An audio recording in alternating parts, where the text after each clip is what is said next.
Hello everyone, welcome to the channel go to success. और आज हम करेंगे पीजीटी हिंदी का जो फर्स्ट पेपर है पार्ट ए, उसका रीजनिंग पार्ट। उससे पहले आज का थॉट जान लेते हैं। 5 मिनट की नींद और सोने की आदत हमें घंटों तक सुला देती है। यही आलस्य हमें वर्षों पीछे कर देता है। होता है ना कि सुबह की नींद आपको बहुत प्यारी होती है और आप सोने के चक्कर में घंटों तक सो जाते हैं, और फिर वो आलस्य कहते हैं ना बूंद बूंद से घड़ा भरता है। वो 5-5 मिनट की नींद करके आपको बहुत पीछे ले जा सकती है। तो सोए कम, काम ज़्यादा करें, एग्ज़ाम नज़दीक है। चलिए शुरू करते हैं। Question first. नीचे दिए गए विधान के बाद एक और दो ऐसे दो तर्क हैं, कथन के संबंध में तर्क पढ़ें और बराबर तर्क की पहचान करें। इसको थोड़ा सा और जूम कर लेते हैं। विधान है, क्या हर नागरिक पर बचपन के दौरान एक पौधा लगाने और अपने जीवन काल के दौरान देखभाल करने के लिए कानूनी रूप से बाध्यकारी बनाया जाना चाहिए। यानी कि यहाँ पर एक ऑप्शन दिया है, एक विधान, एक स्टेटमेंट दी गई है कि हर नागरिक को बचपन में पौधा लगाएगा हर नागरिक और जीवन भर उसके देखभाल करेगा, और इसके लिए एक कानून बना दिया जाना चाहिए। ठीक है, जो इसका आज्ञा मतलब इसको करने के लिए बाध्य हो जाए। तो इसमें तर्क एक है, हाँ, ऐसे कानूनों के सख्त कार्यान्वयन से भारत में वनीकरण और पर्यावरण को बढ़ावा मिलेगा।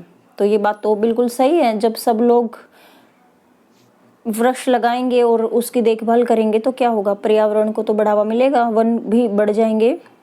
ऑप्शन 2 है, नहीं, सरकार ऐसी गतिविधियों को अपने लोगों पर कानूनी रूप से बाध्य नहीं कर सकती है। और ये भी एक कथन हमें सही लग रहा है कि ये गवर्नमेंट को कोई अधिकार नहीं है आपकी व्यक्तिगत जीवन पर इस तरह का बाध्यकारी करने के लिए, क्योंकि क्या होता है कि ये ना तो कोई मतलब अधिकार है, ना कोई कर्तव्य है। कर्तव्य तो इसको कह सकते हैं, लेकिन उसके लिए आपको बाध्य नहीं कर सकते ना। ठीक है, तो इसका ऑप्शन सेकंड हो जाएगा। तर्क 1 और 2 दोनों ही ठीक है। अगर ऐसा सब करने लग जाए तो वनीकरण और पर्यावरण को बढ़ावा मिलेगा, लेकिन गवर्नमेंट इसके लिए आपको बाध्य नहीं कर सकती। ठीक है, कानून के माध्यम से हो सकता है, लेकिन फिर भी गवर्नमेंट ऐसी गतिविधियों को लिए आपको बाध्य नहीं कर सकती है। ठीक है, आगे चलते हैं। क्वेश्चन सेकंड, उस विकल्प का चयन करें जो तीसरे शब्द से वही संबंध रखता है जो दूसरा शब्द पहले शब्द से रखता है। तो यहाँ पर देखिए, डॉक्टर का संबंध जैसे रोगी से है। रोगी बीमार होता है तो किसके पास जाता है, डॉक्टर के पास। तो वकील का संबंध किससे होता है, कारिदा, न्यायपीठ, मुलजिम या न्यायाधीश। तो वकील के पास कौन जाता है, मुलजिम ही तो जाता है। मान लीजिए आपसे कोई गलती हो गई है या कानूनी विवाद होने वाला है, तो आप मुलजिम हुए और आप किसके पास जाएंगे, सीधा वकील के पास जाएंगे। तो जैसा संबंध डॉक्टर का रोगी के साथ है, वही संबंध वकील का मुलजिम के साथ है। ऑप्शन 3, एक लड़की की तस्वीर दिखाते हुए अमन ने कहा, उसकी माँ मेरी सासू माँ की इकलौती बेटी है। अमन का तस्वीर में जो लड़की है उससे क्या संबंध है। तो ये देखिए, ये बहुत मुश्किल नहीं होते हैं, थोड़ा सा स्टेटमेंट को समझने की आवश्यकता है। मान लीजिए ये तस्वीर है, इसमें ये एक लड़की है, इसकी तरफ इशारा करते हुए ये अमन है, और इसने कहा कि उसकी माँ, यानी कि इस लड़की की जो माँ है, मेरी सासू माँ, इसकी क्या हुई, सासू माँ हुई। ठीक है, सासू माँ की इकलौती बेटी है, ये क्या हुई, बेटी। और उसके साथ क्या लगा दिया, सिर्फ बेटी लगाता तो इसमें कंफ्यूजन हो जाता, या तो मम्मी हो सकती थी, उसकी माँ हो सकती थी, या उसकी क्या हो सकती थी, मौसी हो सकती थी। लेकिन जब यहाँ पर इकलौती आ गया तो सिर्फ ऑप्शन यही बचा कि ये लड़की इसकी क्या हुई, माँ हुई। इस तस्वीर वाली लड़की की ये औरत क्या हुई, माँ हुई, है ना। लेकिन उसके साथ साथ क्या हुआ, जब ये इसकी माँ हुई और ये इसकी सासू माँ हुई, तो ये दोनों का संबंध आपस में पति पत्नी का हुआ। और जब इन दोनों का संबंध आपस में पति पत्नी का हुआ और ये लड़की इसकी माँ है, इसकी सासू माँ की इकलौती बेटी की अगर ये लड़की माँ है तस्वीर वाली तो अमन की भी तो बेटी हुई, तो ऑप्शन 2 इसके लिए सही आंसर होगा। मेरे ख्याल से आपको समझ आ गया होगा। अगर नहीं आया है तो एक बार और समझा देती हूँ, वरना अगर आ गया है तो आप आगे बढ़ जाइएगा। देखिए ये तस्वीर है, ये अमन है, यहाँ पर इनकी सासू माँ है और सासू माँ की इकलौती बेटी, इसकी तो बेटी हुई ना, और इसकी क्या हुई, माँ हुई। जब इसकी माँ और इसकी बेटी और इकलौती है तो क्या हुआ, अमन की ये पत्नी हुई। अगर यहाँ पर उसकी माँ का संबंध पूछते तो पत्नी बताते, लेकिन पूछा है कि तस्वीर का संबंध अमन से क्या है, तो ये उसकी बेटी हुई। ठीक है, तो ऑप्शन बी इसका सही आंसर होगा। क्वेश्चन 4, श्रृंखला में रिक्त स्थान पर क्या होगा। देखिए बहुत टिपिकल क्वेश्चंस नहीं आते हैं ना, बहुत इजी होते हैं। इसमें देखिए सीक्वेंस आप देख सकते हैं, सॉरी यहाँ पर 4 का डिफरेंस है, यहाँ पर कितने का, 4 का नहीं है 6 का है, सॉरी 50 और 6 56, 7 का है, फिर 8 का है, 8 और 7 8 और 3 11 है ना, फिर 9 का है और फिर 10 का है। तो इस 6 से पहले क्या आएगा, 5 आएगा ना, तो 50 में से 5 माइनस कर दीजिए, 45 हो जाएगा। इस तरह से ऑप्शन 3 इसका सही आंसर होगा। तो इसका जो सही आंसर है वो है 45। आगे देखते हैं। उस विकल्प का चयन करें जो तीसरे शब्द से वही संबंध रखता है जो दूसरा शब्द पहले शब्द से रखता है। तो ये इसका मल्टीप्लाई हो सकता है या डिवाइड हो सकता है। ठीक है, इसको देखिए, सीधे सीधे यहाँ पे पता चल रहा है 5 3 जा 15 और 5 7 जा 35। ठीक है, इसको जीरो को इन्होंने किसके, या तो इसको स्टार बोल सकते हैं या इसको मल्टीप्लाई बोल सकते हैं ना। 3 5 जा 15, 5 7 जा 35। चलिए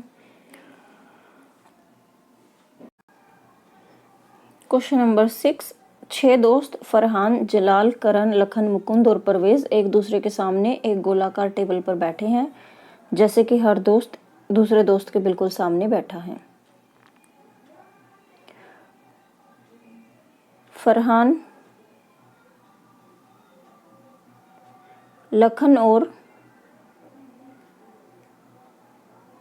लखन या मुकुंद के बगल में नहीं बैठा है, किसी एक के बगल में नहीं बैठा है। करण मुकुंद के बिल्कुल दाईं तरफ बैठा है, करण लखन के विपरीत बैठा है, परवेज लखन के निकट दाईं तरफ बैठा है, फरहान किसके बीच बैठा है। अब देखिए इसने क्या कहा है, गोलाकार टेबल है, तो गोलाकार आप ऐसे बना सकते हैं क्रॉस में, है ना।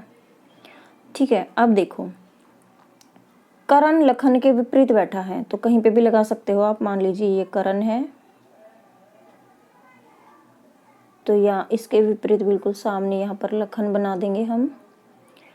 ठीक है, परवेज लखन के निकटस्थ दाई तरफ बैठा है, तो इसका दाया कौन हो जाएगा, इधर हो जाएगा परवेज। ठीक है, लखन के दाई तरफ परवेज बैठा है। उसके बाद आपकी 2 स्टेटमेंट हो गई हैं। करण मुकुंद के बिल्कुल दाई तरफ बैठा है, तो यहाँ पर मुकुंद आ जाएगा, मुकुंद के दाई तरफ हो जाएगा करण। उसके बाद आपका स्टेटमेंट बचा फरहान जो है वो लखन या मुकुंद के बगल में नहीं बैठा है, तो यहाँ पर तो फरहान आएगा नहीं। कहाँ पर आएगा फरहान, यहाँ पर आ जाएगा। ठीक है, क्योंकि क्या कहा है, लखन से और मुकुंद से बचाना है ना इसको, तो मुकुंद के नज़दीक तो बचा ही नहीं। ठीक है, तो लखन के पास भी नहीं बिठाना, तो उसको कहाँ बिठाएंगे, 2 ही तो सीट बची है हमारे पास, तो यहाँ पर आपका फरहान आ जाएगा और यहाँ पर आ जाएगा जलाल। अब पूछा ये है कि फरहान किसके बीच बैठा है, तो फरहान किसके बीच बैठा है, करण और जलाल के बीच। मेरे ख्याल से समझ आ गया होगा आपको। स्टेटमेंट को देखना है, ऐसा नहीं है कि सीक्वेंस में दिया है तो आप सीक्वेंस में ही आप करोगे, नहीं, पीछे की स्टेटमेंट पहले अप्लाई करो जो समझ में आता जाए। जैसे ये हमारे पहले समझ में आया कि करण लखन के विपरीत है, तो इन दोनों को हमने आमने सामने रखा। फिर हमें समझ आया कि परवेज जो है वो लखन के निकटस्थ है, तो परवेज को हमने निकट और दाईं तरफ, ये भी देखना है दाईं तरफ या बाईं तरफ। अब इसका बायां इधर पड़ेगा और इसका दायां इधर पड़ेगा, ठीक है। परवेज को रख दिया यहाँ पर। फिर बताया कि करण जो है वो मुकुंद के बिल्कुल दाईं तरफ बैठा है। अब करण का दायां ये हुआ और यहाँ पर एक ही सीट बची हुई है, तो यहाँ पर मुकुंद को बिठा दिया। फरहान लखन या मुकुंद के बगल में नहीं है, तो मुकुंद के तो बगल में आ ही नहीं रह सकता क्योंकि ये तो फुल हो गई। उसके बाद लखन के बगल में 2 सीटें बची, जहां पर फरहान उसके पास नहीं होगा तो एक सीट छोड़कर हम यहाँ बिठाएंगे फरहान को, और बचा जलाल, उसको यहाँ पर बिठा देंगे। अब फरहान का पूछा है तो जलाल और करण के बीच में फरहान आ जाएगा। आई होप ये समझ आ गया होगा आपको। आगे चलते हैं। क्वेश्चन नंबर 7, नीचे दिए गए 4 शब्दों में से 3 किसी तरीके से समरूप हैं और एक अलग है, तो दूसरे से अलग विकल्प का चयन करना है। देखिए, भौतिक विज्ञान, रसायन विज्ञान, जीव विज्ञान, ये तीनों ही आपके साइंस के हैं, और दक्षता आपका एजुकेशन का है ना, आप किसी चीज में दक्षता हासिल कर लेते हैं, ठीक है, तो ये बिल्कुल अलग हो जाता है।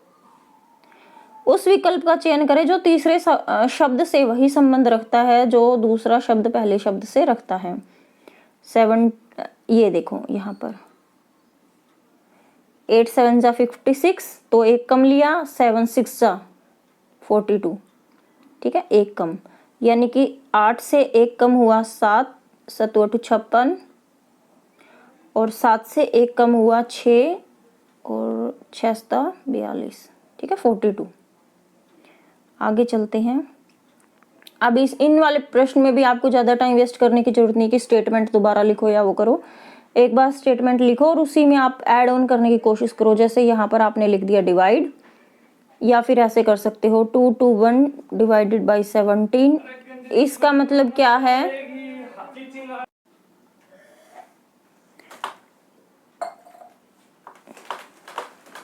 221 इसको डिवाइड करेंगे 17 से, एंड मतलब कि आपका मल्टीप्लाई है, उसको फिर हैश का मतलब है प्लस, यानी कि यहाँ पर आप 6 लगाएंगे, प्लस 4 लगाएंगे, एट द रेट माइनस है तो -6 लगाएंगे, ठीक है। अब इसको सोल्व कर दो आप, इससे यहाँ पर -2 आ जाएगा, इसको आप काटेंगे तो 13 आ जाएगा, 13 6 जा 78 और -2, तो आ गया आपका 76।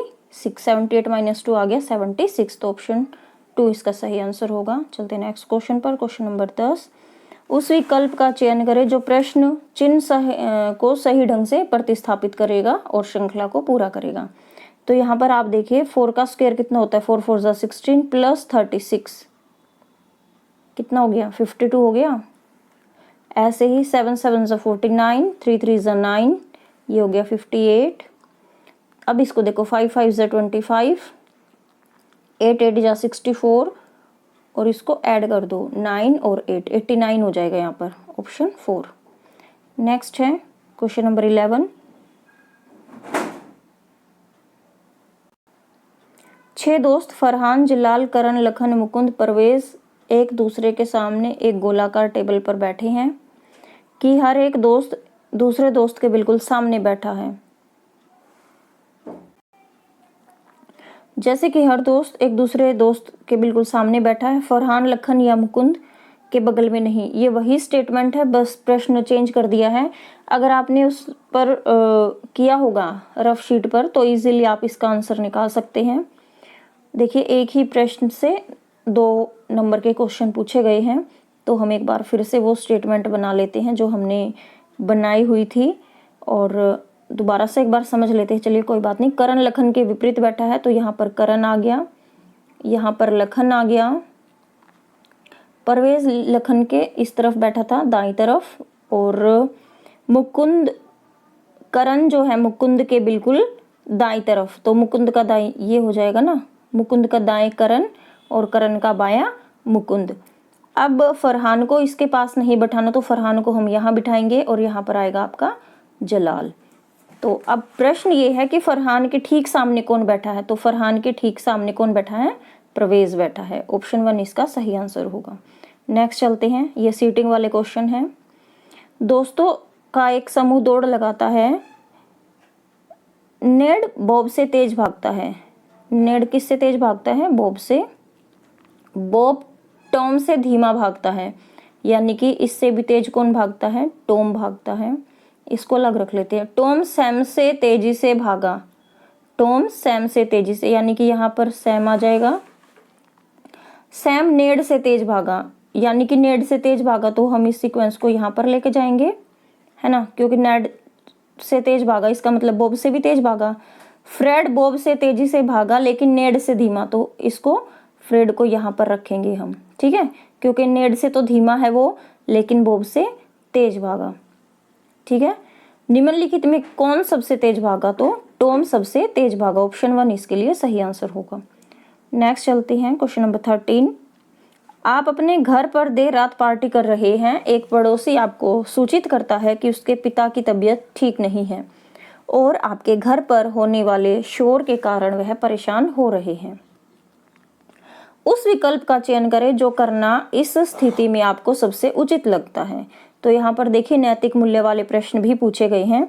अपने सभी मेहमानों से तुरंत घर से जाने के लिए कहें, क्योंकि यह पड़ोसी एक बहुत ही प्रभावशाली व्यक्ति है। तो ऐसा तो नहीं कर सकते ना कि आपने गेस्ट को बुलाया और मतलब पड़ोसी के बोलने से उसको घर से जाने के लिए बोल दिया। संबंधित पड़ोसी से क्षमा याचना करें और सुनिश्चित करें कि आपके मेहमान इसके बाद कोई शोर नहीं करें। ऐसा हो सकता है कि आपके पड़ोसी आपके पास आए हैं, पिताजी की तबीयत खराब नहीं है या घर में किसी सदस्य की तबीयत खराब नहीं है, तो आप उनको सॉरी बोलेंगे कि भाई हम माफ़ी चाहते हैं, हमें पता नहीं था या कुछ भी। और उसके बाद अपने गेस्ट को भी समझाएंगे कि मतलब पार्टी थोड़ा ऐसे करें स्लो कि दूसरा उससे परेशान ना हो। तो ये हमें ठीक ठाक लग रहा है। फिर भी हमें आगे ऑप्शंस भी पढ़ने हैं। पड़ोसी को समझाओ कि आप सभी कितना अच्छा समय बिता रहे हैं और उसे भी आमंत्रित करें। भाई आप समझो, अगर वो हालात आपके घर में होते, आपके घर में कोई परेशान होता है या तबीयत ठीक नहीं होती, तो क्या आप वो पार्टी एंजॉय कर सकते थे? तो ये भी आपका क्रॉस लग जाएगा। कॉल को अनदेखा करे और पार्टी को वैसे ही जारी रखे। आखिरकार पार्टी आपके घर पर है, पड़ोसी के नहीं। लेकिन नैतिक मूल्य हमें सिखाते हैं ना कि भाई हमें ऐसा करना चाहिए, ये हमारा कर्तव्य बनता है कि हमारी वजह से हम अपने अधिकार का प्रयोग करें, लेकिन कर्तव्य भी है कि उस अधिकार की वजह से सामने वाले को कोई परेशानी ना हो या उसके अधिकार का हनन ना हो। तो ऑप्शन 2 इसके लिए सही आंसर होगा। नेक्स्ट है क्वेश्चन 14। स्नातक नीचे दिए गए वर्गों के बीच संबंधों का सबसे अच्छा प्रतिनिधित्व करने वाली आकृति का चयन करना है। स्नातक, व्यवसायी और पिताजी। ये आंसर आपको दिख ही रहा है, लेकिन फिर भी हम देख लेते हैं। अगर यहाँ पर स्नातक रखें तो क्या होगा? ये सारे भी स्नातक आएंगे, सारे पिताजी में आएंगे, है ना, तो ये सारे कोलैप्स कर जाएंगे। आगे देखो, ये भी ठीक नहीं बैठता, ये भी नहीं। तो देखो यहाँ पर था हमारा स्नातक, व्यवसायी और पिताजी। तो कुछ स्नातक हैं, उन स्नातक में से कुछ व्यवसायी हैं और उन जो कुछ पिताजी हैं जो व्यवसायी भी हैं, स्नातक भी हैं और पिताजी भी हैं, ठीक है। यहाँ पर तीनों का हो गया। यहाँ पर कुछ लोग हैं जो पिताजी हैं और स्नातक हैं लेकिन व्यवसायी नहीं है। कुछ लोग व्यवसायी हैं, स्नातक हैं, लेकिन अभी उनकी शादी नहीं हुई तो पिताजी नहीं है। इस तरीके से इसके जो बन रहा है, ये बन रहा है मैच, ठीक है। आगे क्वेश्चन नंबर 15। काजल पश्चिम की तरफ मुंह करके खड़ी है। तो यहाँ पर हम एक बार ये बना लेते हैं। यहाँ पर आपका पश्चिम हो गया, उत्तर ना, यहाँ पर पूर्व हो गया, उत्तर और दक्षिण, है ना, नॉर्थ, साउथ, ईस्ट, वेस्ट। अब काजल जो है, काजल पश्चिम की तरफ मुंह करके खड़ी है, यानी कि इस तरफ मुंह करके खड़ी है। वह घड़ी की सुई के अनुसार 90 डिग्री घूम जाती है। तो घड़ी की सुई तो इसी तरह से घूमेगी ना, ऐसे। तो 90 डिग्री पे ये यहाँ आ गई, तो इसका फेस किस तरफ हो गया? उत्तर की तरफ। फिर उसी दिशा में 180 डिग्री घूम जाती है। 180 डिग्री यहाँ पर घूम गई तो इसका फेस हो गया साउथ की तरफ। अब फिर घड़ी की सुई के अनुसार 90 डिग्री घूमती है। अंत में काजल किस दिशा में मुंह करके खड़ी है? इसमें पूर्व दिशा दिखाया गया है, बट इसके अनुसार अगर एंटी क्लॉक दिखाते तो वो इधर की तरफ जाती ना। फिर अब घड़ी इधर घूम रही है तो वो फिर से इसी तरफ आ गई है। इस क्वेश्चन में थोड़ा सा कंफ्यूजन है। Question number 16। किसी सांकेतिक भाषा में हॉकी को GNBJDX, ये आपके अल्फ़ाबेटिकल क्वेश्चंस होते हैं। देखिए GH का क्या संबंध है, NO का क्या संबंध है, यहाँ पर हमें संबंध देखना है। सिर्फ एक एक डिजिट का डिफरेंस है इसमें, है ना, एक एक अल्फ़ाबेट्स का। G के बाद H, MNO, BC, JK, DE, XY, तो ऐसे ही यहाँ पर आप कर देंगे। J के बाद K, I के बाद HI, तो ऐसे नहीं जाना है आपने, है ना, ये बिल्कुल गलत हो जाएगा। और ये ऑप्शन भी मिलेगा आपको, देखो ये ऑप्शन दिया हुआ है यहाँ पर, और यहाँ भी आपका KHOF ऐसे करके मिल रहा है। तो यहाँ पे कंफ्यूज नहीं होना है, आपको आना है पीछे से आगे की तरफ, ठीक है। तो यानी कि J के बाद H नहीं आएगा, J से पहले जो आएगा I आता है ना, I के बाद फिर J, N से पहले क्या आएगा, H आता है ना, यहाँ पर H आएगा, HI होता है, M के बाद N आता है, F के बाद G आता है।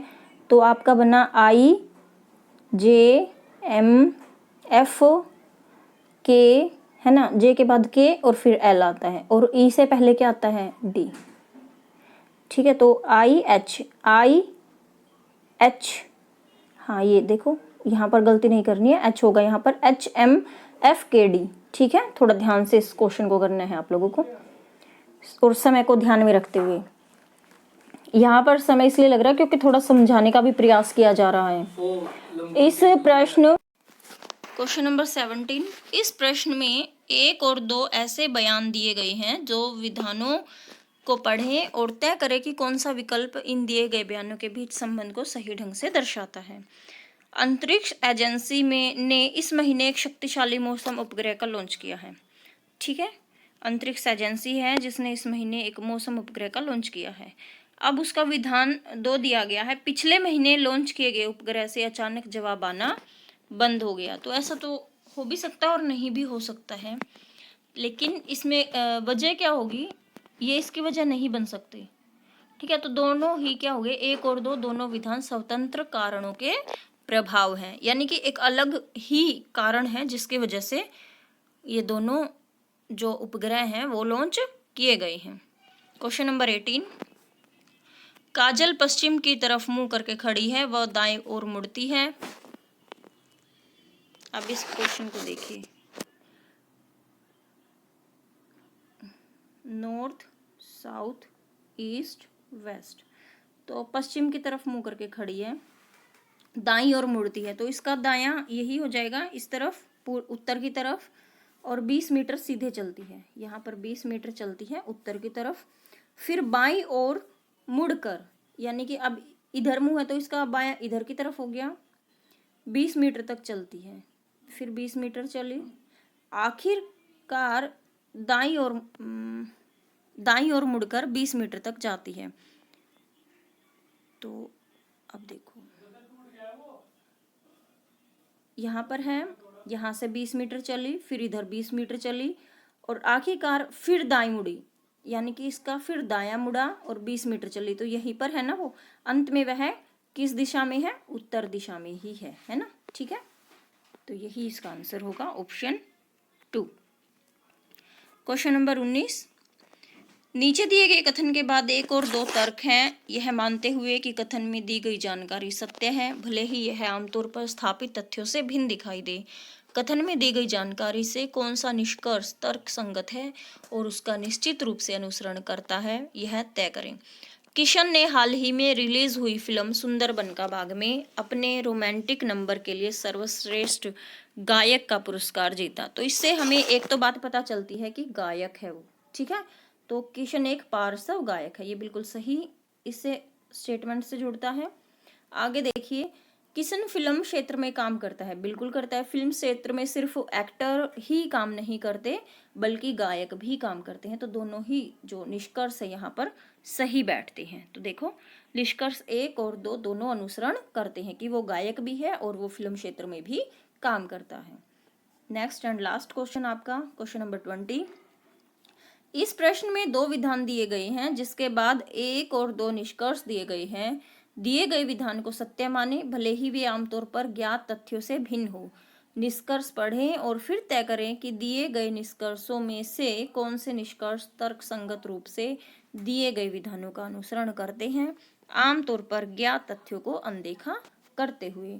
तो देखो इसकी दो तरह से होते हैं, एक तो स्टेटमेंट और आपका कंक्लूजन निकलता है।